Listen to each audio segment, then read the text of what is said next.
सम्माननीय दर्शक, आपका स्वागत है भगवद गीता की संक्षिप्त व्याख्या में। यहाँ हम गीता के गूढ़ ज्ञान और जीवन के महत्वपूर्ण संदेशों को समझने का प्रयास करेंगे। भगवद गीता के 5वें पृष्ठ पर भगवान श्री कृष्ण ज्ञान और भक्ति के माध्यम से आत्मा की सच्चाई को स्पष्ट करते हैं। वे अर्जुन को बताते हैं कि आत्मा अमर है और उसका शरीर से कोई अंत नहीं होता। यह शरीर नाशवान है लेकिन आत्मा शाश्वत है। अर्जुन को सिखाते हैं कि युद्ध करना उसका धर्म है और उसे अपनी जिम्मेदारियों से भागना नहीं चाहिए।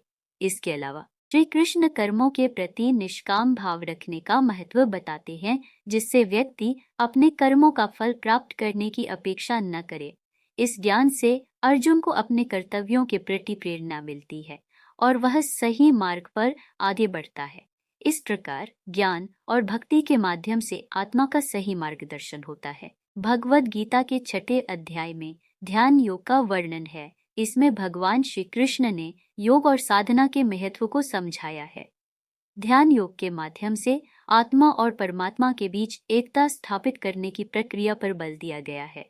श्री कृष्ण बताते हैं कि साधक को मन को नियंत्रित करना और एकाग्रता से ध्यान करना आवश्यक है। ध्यान के लिए एक शांत स्थान का चुनाव करना चाहिए जहां साधक बिना किसी विघ्न के ध्यान कर सके। इस अध्याय में यह भी बताया गया है कि मन को स्थिर रखना कठिन है, लेकिन अभ्यास और वैराग्य से इसे संभव बनाया जा सकता है। अंततः जो व्यक्ति ध्यान और साधना में स्थिर रहता है वही सच्चा योगी है और उसे आत्मा की सच्चाई का अनुभव होता है।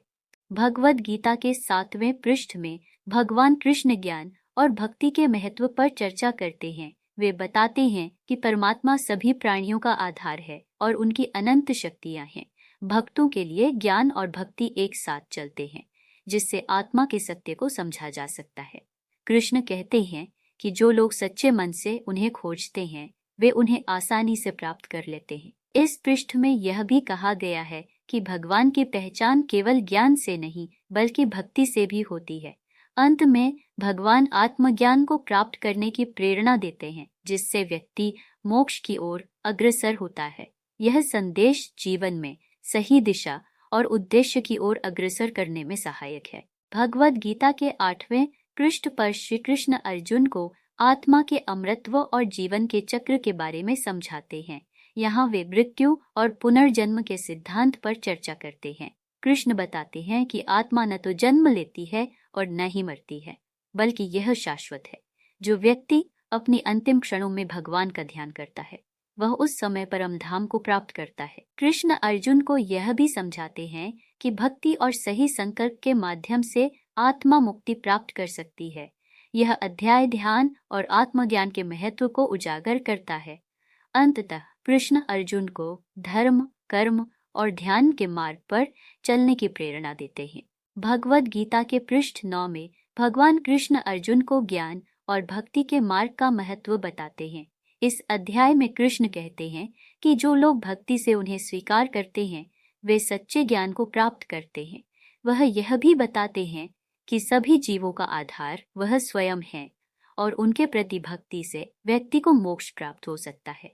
कृष्ण अपने शाश्वत रूप में दुनिया के सभी प्राणियों के प्रति प्रेम और करुणा व्यक्त करते हैं।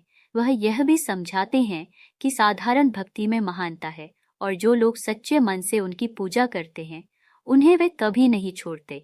इस अध्याय का संदेश है कि भक्ति और विश्वास से परमात्मा की कृपा प्राप्त की जा सकती है, जो जीवन को आध्यात्मिकता की ओर ले जाती है। भगवद गीता के 10वें पृष्ठ पर भगवान श्री कृष्ण अपने दिव्य गुणों और शक्तियों का वर्णन करते हैं। वह कहते हैं कि सभी वस्तुएं और प्राणी उनकी ऊर्जा से उत्पन्न होते हैं। वे सृष्टि के मूल कारण हैं और सभी तत्वों में विद्यमान हैं। श्री कृष्ण यह भी बताते हैं कि जो भक्त उनकी भक्ति करते हैं उन्हें वे ज्ञान और बुद्धि प्रदान करते हैं, जिससे वे सत्य को समझ सकें। यह अध्याय भक्तों को यह समझाने का प्रयास करता है कि भगवान का साथ और उनके गुणों की महिमा का अनुभव करने से जीवन में शांति और सुख मिलता है। अंत में श्री कृष्ण अपने सच्चे भक्तों की रक्षा का आश्वासन देते हैं, यह बताते हुए कि वे हमेशा उनके साथ रहते हैं। यह अध्याय भक्ति और सच्चे ज्ञान का महत्व बताता है। भगवद गीता के 11वें अध्याय में भगवान श्री कृष्ण अर्जुन को अपने विराट रूप का दर्शन कराते हैं। इस अध्याय को विश्वरूप दर्शन कहा जाता है। भगवान ने अर्जुन को दिखाया कि वे सृष्टि के सभी तत्वों और जीवों के अधिष्ठाता है। अर्जुन ने देखा कि भगवान के इस विराट रूप में अनंत स्वरूप, देवता, ऋषि और जीवित प्राणियों का समावेश है। यह दृश्य भयावह और अद्भुत था, जिसमें सभी वस्तुएं एकत्रित थी। अर्जुन को यह एहसास हुआ कि भगवान की शक्ति और महिमा अनंत है। उन्होंने अपने ज्ञान और भक्ति के लिए भगवान से प्रार्थना की। इस अध्याय में भगवान की महानता और भक्त के लिए उनके प्रति श्रद्धा का संदेश है, जो आत्मज्ञान और भक्ति के मार्ग को स्पष्ट करता है। यह अध्याय मानव जीवन के उद्देश्य को समझने में सहायक है। आदरणीय दर्शक, अगर आपको भगवद गीता की दैनिक व्याख्या पसंद आई तो कृपया वीडियो को लाइक करें और हमारे चैनल को सब्सक्राइब करें। आपका समर्थन महत्वपूर्ण है।